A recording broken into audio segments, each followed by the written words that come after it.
आवश्यकता है कि नहीं है? चलो, कि भारत कोई भूमि का टुकड़ा नहीं है, कि भारत कोई भूमि का टुकड़ा नहीं है, एक जीता जागता राष्ट्र पुरुष है। अटल जी ने कहा था, ये वंदन की धरती है, अभिनंदन की धरती है, ये वंदन की धरती है, अभिनंदन की धरती है, ये अर्पण की भूमि है, ये तर्पण की भूमि है। इसकी नदी नदी हमारे लिए गंगा है, इसका कंकड़ कंकड़ हमारे लिए शंकर है। हम जिएंगे तो इस भारत के लिए और हम मरेंगे तो इस भारत के लिए। और मरने के बाद भी गंगा जल में बहती हुई हमारी अस्थियों को कान लगाकर कोई सुनेगा तो एक ही आवाज आएगी, भारत माता की जय, भारत माता की जय।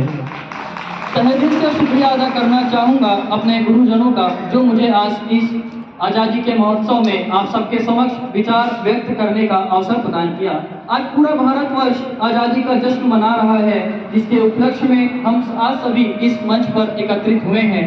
हम यह जो जश्न मनाने का मौका मिला है, यह यूं ही नहीं मिला है। अगर आज हम भारतवासी खुली सांस ले रहे हैं तो इसके पीछे हर उस वीर अयोध्या योद्धा की, हर उस वीर सपूत की कुर्बानी की गाथा वही है, जहां अपनी जान न्यौछावर करते हुए रत्न हुई है, खेलों पर अपनी लक्ष्य प्राप्ति पर अड़ग रहे हैं।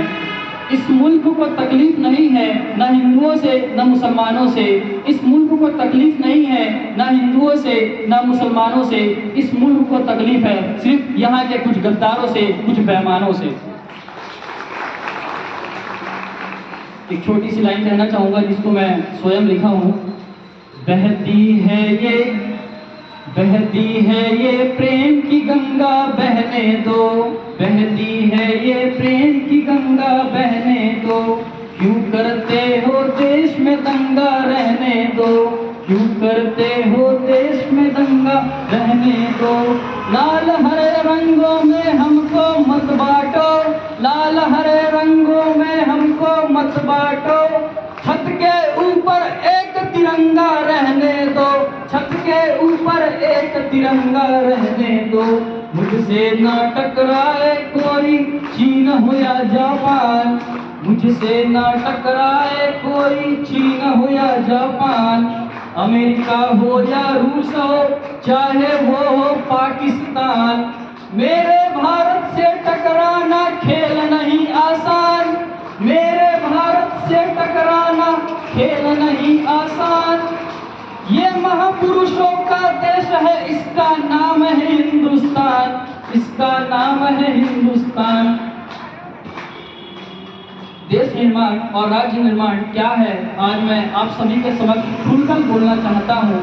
मैं नहीं मानता कि राष्ट्रगान 52 सेकंड में खड़े होकर या वंदे मातरम, भारत माता की जय जोरों शोरों से नारा लगाकर देशभक्ति है, क्योंकि ये महोदय, क्योंकि वो ये आज ये सदी है जहां नीति नियम और नैतिकता जैसे मूल्यों का धज्जियां उड़ते लोग मुझ में नजर आ रहे हैं। ये वो सदी है जहां सत्य, अहिंसा, सदाचार, सदियों, सना जैसे मूल्य कौड़ियों के भाव बेचते नजर आ रहे हैं। और महोदय, ये वो सदी है जहां दो सगे भाई शांति और अमन से, चैन से बड़ी मुश्किल से जीते नजर आ रहे हैं। और जिस देश में युवा फेसबुक, व्हाट्सएप, इंस्टाग्राम जैसे सोशल मीडिया नेटवर्क साइट पर सेटिंग, चैटिंग और फ्लर्टिंग के माया जाल में फंसे नजर आ रहे हैं, अरे मुझे तकलीफ तो तब होती है जब आज का ये नौजवान, जिनके कंधों पर ये जिम्मेदारियां हैं, ये राष्ट्र निर्माण और देश समाज को जोड़कर रखने की, ये वही युवा आज मुझे पबजी के खेल में डूबा, आज यही युवा मुझे पबजी के खेल में डूबा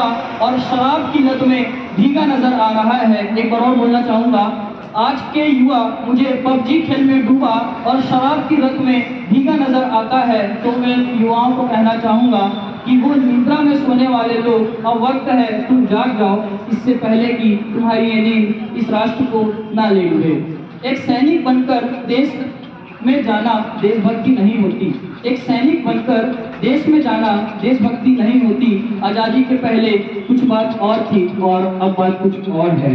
तब झांसी की रानी से लेकर शहीद आलम वीर भगत सिंह तक, चंद्रशेखर से लेकर महात्मा गांधी तक, इन्हें हम देशभक्त कहते हैं। परंतु आज मैं देशभक्त कहूँ तो किसे कहूँ?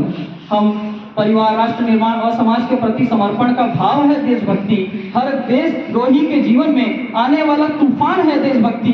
धर्म लोकता को पछाड़कर ईमानदारी से किया गया काम है देशभक्ति। एक पत्रकार अपनी पत्रकारिता ईमानदारी से निभाए, वो है देशभक्ति। और एक शिक्षक बिना पैसों के लिए, एक शिक्षक पैसों के लिए नहीं वरन जो विद्या को आगे बढ़ाने के उद्देश्य से शिक्षा पढ़ाए, तो वो है देशभक्ति। और आज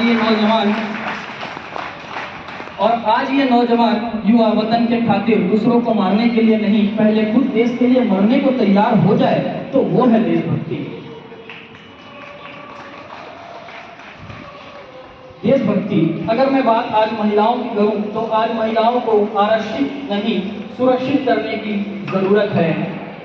क्योंकि आज कन्या भ्रूण हत्या, दहेज प्रथा, बाल विवाह, यौन शोषण और बलात्कार जैसी बीमारियां बढ़ती नजर आ रही है। और अगर मैं बात राजनीति पर करूं, तो मुझमें राजनीति से कोई परहेज नहीं वरन परहेज है तो राजनीति करने वाले राजनेताओं से परहेज है। चुना हुआ नेता राजा नहीं सेवक होना चाहिए। चुना हुआ नेता राजा नहीं सेवक होना चाहिए, जो हर जनता की हर समस्याओं का निदान कर सके। और हाँ, संसद में लड़ झगड़ कर नहीं वरना सोच समझकर जब फैसले लिए जाए, तब हमारा राष्ट्र निर्माण संभव होगा। तो मैं इन राजनेताओं के लिए 2 लाइन कहना चाहूंगा कि जिन्हें हम हार समझ बैठे थे गला अपना सजाने को, कि जिन्हें हम हार समझ बैठे थे गला अपना सजाने को, आज वही नाग बन बैठे हैं हम सबको डस खाने को।